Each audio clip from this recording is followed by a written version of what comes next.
Bibliothek. Apocalypse Now final cut.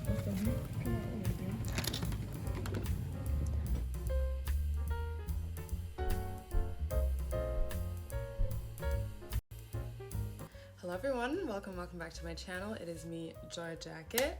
Today I'm doing something cool, something new on the channel.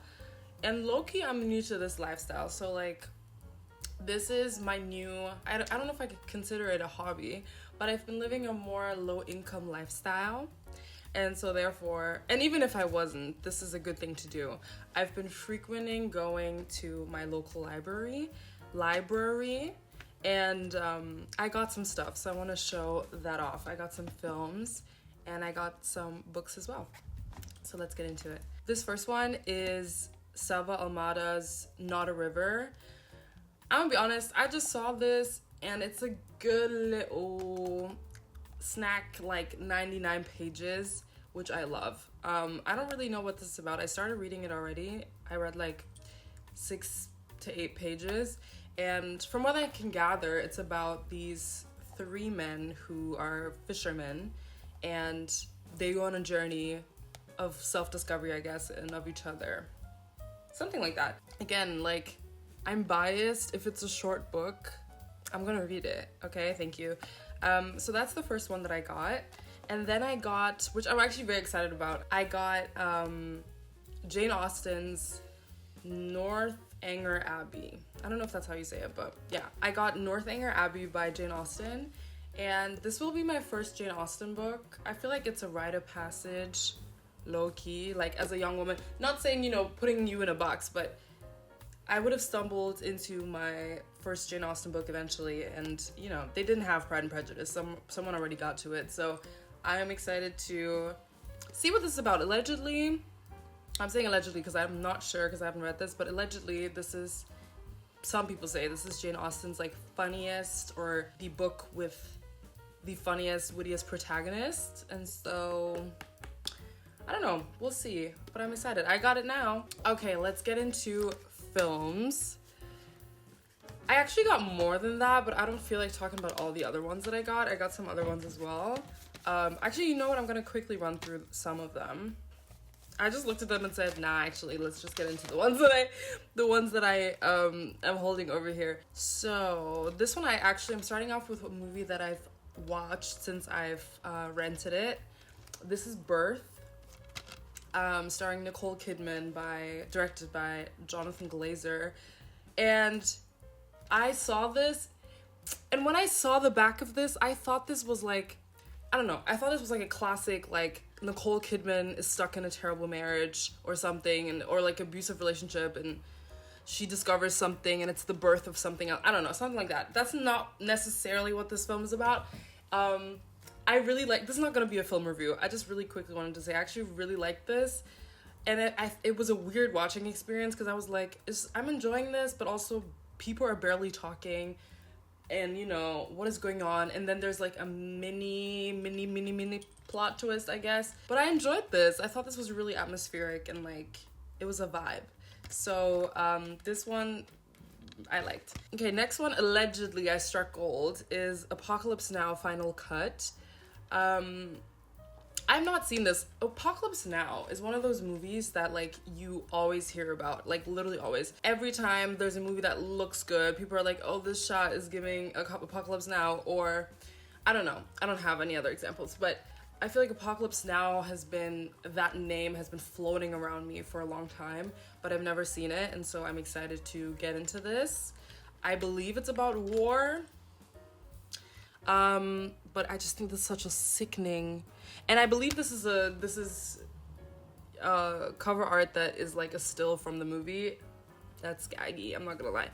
So I'm excited for this. Okay, next one, these next 3, I have seen all of them, and one of them I actually just rented, so one of them was a recent first watch. But these are my faves right now, and I don't know what that says about me. I think it's positive. We got Phantom Thread, Pride and Prejudice, and The Virgin Suicides. I'm gonna start out with the Virgin Suicides. Actually, I just recently rented this and watched this for the first time. Not gonna lie, this ain't bad. This ain't bad. Like, I'm not super familiar with Sofia Coppola movies, but I've seen some of them, and the ones that I've seen, one movie particularly I just really did not like, which was Lost in Translation. I watched that and literally felt like that was such a fucking waste of time. I think it was pretty, like, brutal with it. I think I gave it like 2.5 stars or something. I don't rate movies anymore, but just saying, it was really low. And then some other stuff I like enjoyed, but I didn't feel like it had like a strong directorial like message or like punch to it, besides being very stylized and like aesthetic. But this is stylized, and this also is saying something. I don't know. I don't want to review this film, but it is such a gem. The performances in this are so good from literal kids. Like I just said, like the stylized, like the aesthetics and the edit of this film. It's just a serve. Like, I don't know what to say. So my new Sofia Coppola fave. I mean, what can I say? What can I say? You know what I mean? Phantom Thread, if you haven't seen this, I do think you should. This is what happens when two freaks get together. Yeah, absolutely. I feel like sometimes, a lot of the time, straight couples in media are boring, and they are obviously the popular media depiction of relationships is straight couples. But see, when you get two freaks together that are unabashedly who they are, no, they ate this. I'm not gonna spoil it for anybody. I just think this is such a pleasurable experience. Like, it's a very sensual film. Like, my senses are engaged visually. There's like a cohesiveness, a textureness. Like, this film, to me, like astrologically or something, this is a Taurus. Do you understand? It's like very grounded, very stylish, but it's not in like a boisterous way. This is like a very chill film.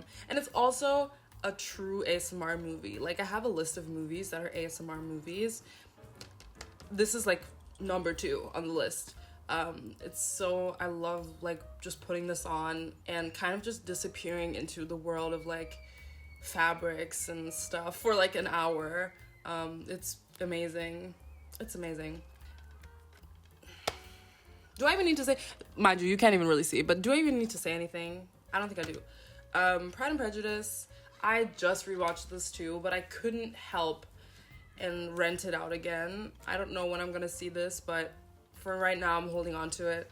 I adore this film. This is such a comfort watch. This is such a, I guess if this is a Taurus, this is the Cancer to me. Do you get what I'm saying? For the non-Astro people, forget I ever said that. The set design, like the locations, the set design, the wide shots, the way that the movie's color graded, the way it just looks is kind of actually looks like my backdrop right now. It's so rich and beautiful and earthy and like yellow and brown tones and green tones. I just love this film. And Mr. fucking Darcy, Matthew Macfadyen in this, I really think he should have gotten an award for this. Like, I don't know. So this film is a must. I need to own a copy of this version. I don't have one. I don't even think it's like, not trying to shit on something I just like was saying is the best thing ever, but not saying that this is perhaps even the best version of Pride and Prejudice. I wouldn't know. But there's just something, what is my point? My point is, I just get lost in this world. Like, I'm not even saying that this is maybe on all fronts the best of the best. It is on a lot of fronts, but the world of it is a place I like to spend time, and that's why I love this thing. Okay, we got 4 movies left. This one I'm so excited about because I know that there's a lack of like film history because I haven't seen this. This is Do the Right Thing, Spike Lee. Never seen it. I think I have like maybe 2 still images in my head about like from this film. I don't even know what it's about, literally. I know it's like set in New York City. I believe, literally, I don't even know. But I am excited to get knowledgeable, watch another Spike Lee film, and especially the one that I believe made him, you know, put him on the path that he's on. Yeah, I'm just excited. I feel like this is a gem. Like, this is a gem, and I was like gagged when I found it in like the rack of DVDs. So I'm excited for this. Okay, these next three, we got Titane. This is that film where like 2 years ago, everyone was like, oh my god, this is the craziest film ever. And I feel like we've probably had crazier films since, but I have never gotten around to watch this. Titane and like Climax are two films that I remember people being like, this is insane. And I have not seen them. I'm a little bit nervous to watch this, I'm not gonna lie. I don't know why. I think I'm getting like war flashbacks for some reason from the movie Crash. Like 1996, I think, Crash, David Cronenberg.